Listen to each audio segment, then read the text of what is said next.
আমরা ফুটপারের সাথে এইবারের একটা ব্রিজ 15 বছর ধরে বানাইতে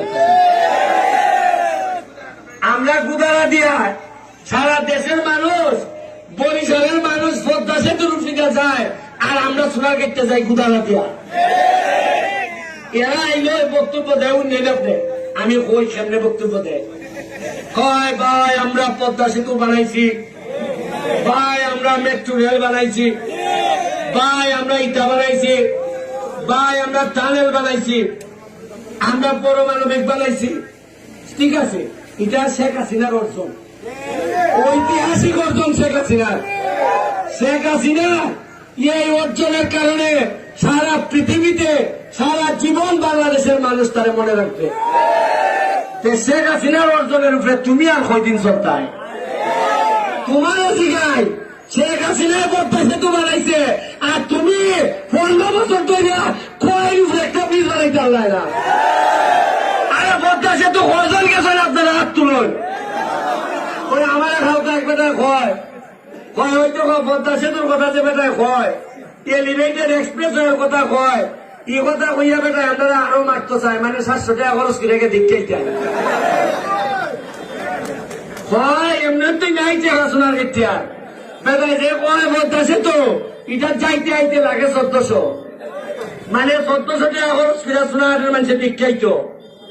আমি আপনারা কিতাব কইতাম আমি শর্ট কর্ম বক্তব্য, তবে আপনারা আমার যে সম্মান দিচ্ছেন আমি আমার এমপি যদি নাও হই তাও বাকি জীবন গুলামি করার জন্য যা যা দরকার তা আমার দিয়েছে। আমি যদি নাও হইতাম পারি, আপনারা যদি ভোট নাও দেন তাও আমি আপনারা সন্তান। আপনারা আশ্চর্য হইবা সব সোনারগাঁ যখন ফুটবলে সিলেটের সাথে জিতে তখন খুশি হয়, সোনারগাঁ অন্য যে কোনো কাজ করলে খুশি হয়, কিন্তু কোনোবারে যদি দেখে সোনারগাঁয়ের কোনো ভুলা এমপি জিতে পারে তাইলে কয় যে জনতার বলা হয়ে তাও সোনারগাঁ ঠিকঠাক মানি না।